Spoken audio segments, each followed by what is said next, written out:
কি করে করব বসবাস? সকাল থেকেই আবার হৃদয় জুড়ে প্রখর তৃষ্ণা, বুক পুড়ে যাচ্ছে অনবরত। ভাদ্রের জলধারা মুছতে ব্যর্থ হবে এই দাও দাও তেষ্টা জোড়াতে। বনপড়া সিংহলা হরিণের মতো অসহায় থাকাই দিগুনি।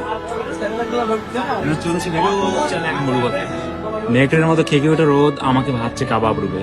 দু চোখে ক্ষুধার্ত পশুর জটর জ্বালা, পথে পড়ে তার ঘোড়ার কঙ্কাল, দুঃখ গাছের ডালে ঝুলন্ত বিরুদ্ধ সাপ, বাড়িতে লুণ্ঠিত পুরো রক্তচিহ্ন পোশাক, আর অতিকায় মরু কাকড়া আমাকে ভয় দেখাচ্ছে। হোঁচট খেয়ে বারবার বাড়িতে মুখ তুলতে বলি। আমার চোখের তৃষ্ণা আর বুকের তৃষ্ণা এক জায়গায় আর্তনাদ করে মরা নদীর মতো। আজ তোমাকে দেখার সঙ্গেই হৃদয়ের দুকুল ছাপে যে গোটে তৃষ্ণা নিবের জলবায়ুতা।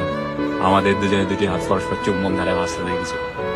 আমার মুখে আনন্দ সে ঝাপটা দেখতে মুগ্ধ হলে। কয়েক মিনিট পরেই আমার মুখে বিষণ্ণতার উকিঝুঁকি দেখে তোমাকে তোমাকে স্পর্শ করে মন খারাপের নীলাভ আঙ্গুল। তুমি আমার বিষণ্ণতার উৎস জানতে চাইলে আমি আমার অসুস্থতার কপট উচ্চারণ করি। অথচ তোমার কদিন এখানে দেখতে পাবো না ভেবেই আমার হৃদয় ধুলে লুটে গেছে আহত দোলের মতো।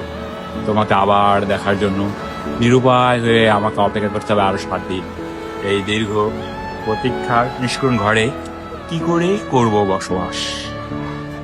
সুন্দর ভাই, তাহলে সারা বিগ ব্যান এত সেই জোস জোস।